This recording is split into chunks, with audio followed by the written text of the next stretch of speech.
Hello my loves, I'm Ellie Frost, and on this channel we're talking about the multi-dimensional approach to rapidly and radically healing and transforming during and after narcissistic abuse. And this video is about life after narcissistic abuse and some of the challenges we face in our recovery, right? And the first one I want to touch on is isolation. The narcissist often isolates you from friends, family, and support communities. They may have started a smear campaign and completely diminished your credibility in this cycle. People that haven't been in narcissistic abuse struggle to understand why you might keep going back to the narcissist. So we get alienated from our friends and family, who often get, if they're not, if they were supportive, they can get really exhausted about the cycle, not understanding why we've gone back. And actually we could be ashamed, I know I was, of what we're putting up with. So the shame can also make us distance ourselves from other people, right? Because we know they're not going to understand what we're going through, or we're just carrying a lot of shame and guilt.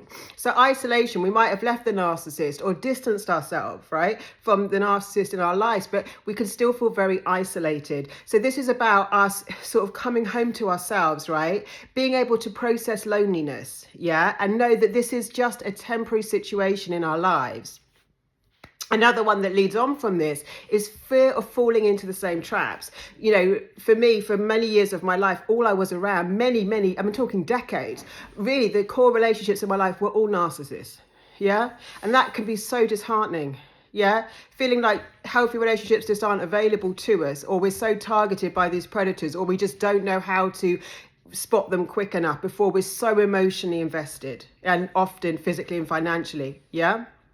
So we want to educate ourselves. The fact that you're here, the fact that you're doing this work by listening to this channel, and I'm sure other things, you might be doing to help in your recovery, helps us understand how to form, and I teach this in my program, healthy relationships, what I call value-based relationships, where we actually connect with people who've got similar values to us. I teach people powerful communication tools so that you can actually communicate your wants, needs and desires in relationships. This is so important, as well as establishing healthy boundaries. When we know that we can establish healthy boundaries and actually choose people who have genuine values, right? Not values that they're pretending to have, like a narcissist does, to mirror you and manipulate you, but actually they're living by genuine values that you also have. This is how we form relationships that are strong bonds for life. So if you are isolated and feeling lonely, know that the thing is to process the emotions, but also to know this is just a temporary place that you're in your life, right? You will form healthy connections. You are perfectly capable and deserving of love. Some people feel like they're not going to find love, or maybe they're not worthy of love, or maybe they can't have love after these cycles. And I promise you, your natural state is loving, right? We were born to love and be loved. So, the fear of giving our love to someone again and getting hurt often gets in our way. But the thing is, when we learn from this cycle, when we learn healing tools, when we learn how to process emotions better, then we lose that fear so much, right? And we spot the red flags so much easier. So fear of forming healthy relationships, fear of falling into the trap again, really does stand in our way a lot of the time, because a lot of us would rather be alone than go through this again. But our fulfillment is in healthier connections, right? So don't give up on yourself. Give yourself the time to heal. Keep doing the work by watching these videos and other work that you might be doing, just to keep yourself aware and conscious. And it's not about living in defense the whole time, being on edge, scared of everything and everyone in the world. It's about being discerning. I teach people a lot to take their time in relationships, right? I've got a video on here about getting into romantic relationships after narcissistic abuse, and just take your time, be discerning. I've got a PDF with the sort of communication tools, things that can help you ask questions, right? And actually, when people tell you who they are, sometimes narcissists will confess, so you can believe them, but also look for the ways in which they demonstrate their values, they demonstrate who they are.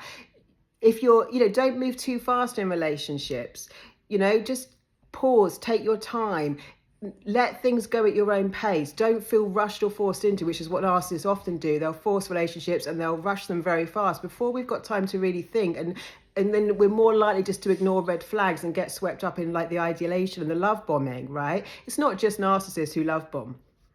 But what we want to do is take our time, get to know people, see how they live by their values, not just talk about them, right? Another thing about after narcissistic abuse is we could have completely lost ourselves. Yeah, completely lost our sense of self. And this is a very painful place to be. I've been there, and it's extremely painful. You don't know who you are anymore.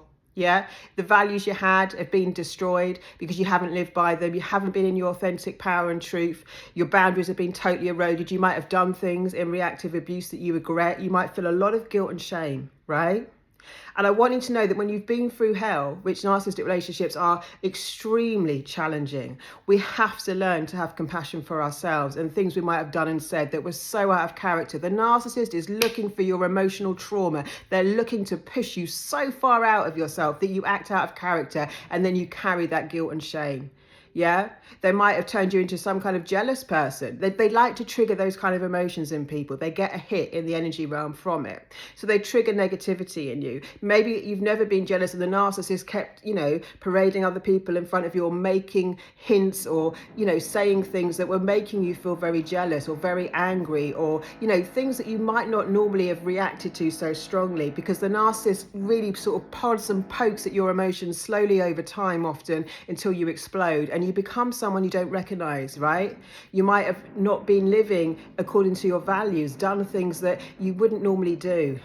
Sexually, they'll push your limits in unhealthy ways. So just know this is a part of your recovery, is coming home to yourself, is reclaiming who you are, is living by your values again, right? Is deciding, right, who has access to you, who doesn't, and knowing how to set boundaries and knowing how to live in alignment with how you want to live, from a loving state, from a more peaceful state, from a stable state, yeah? So reclamation of self, I think all healing is reclamation of self. I made a post today on that if you want to read it on the channel. You might have a negative view in the world, right? Because now you've seen that evil exists. You might start seeing the world, because once you've kind of woken up to what narcissism is, we start seeing actually how in the West especially, we've got quite a narcissistic system in some ways. Like there's narcissism everywhere, and you can start seeing it everywhere now you've educated yourself. So that can be quite a disempowering part of your awakening, where we kind of feel like, oh my gosh, the world is actually such a bad place because there's all these narcissists around, right? And I promise you, the world isn't a nasty place. There is light and dark in our world, right? And waking up that there really is evil on the planet is a hard thing to sometimes, be okay with. But there's also a lot of light, there's a lot of love. So what we want to do is have an objective view of the world, understand that now we've seen the full picture, but there's still a lot of love and there's still a lot of light available to you, right? And you get to be part of that. You get to shine your light. You get to share your love with people who are healthy, who can receive you and give back to you, right? This is not the time to decide the world's just a bad place. And I'm not saying there's not terrible things going on and we're not in a bit of a mess, because we are, but there's still a lot of love on the planet for you, and a lot of goodness, and just generally feeling disempowered, right? We might feel like, what's the point in doing things because things go wrong. We've seen how badly relationships can go. And that's just a general sense of disempowerment in ourselves, in our ability to be discerning, in our ability to create the lives we actually want. Because for a lot of people that got in narcissistic relationships, the narcissist projected to be everything they wanted. So a lot of my clients will say, well, I'm scared because if I meet someone who ticks all my boxes, what if they're just duping me again? And I think it's about learning the wisdom from the lesson and knowing that, yeah, you might get into a false relationship again, but you're going to be much wiser this time. You're going to be much more discerning this time. The point is to learn the lessons, and so you'll see it a lot quicker.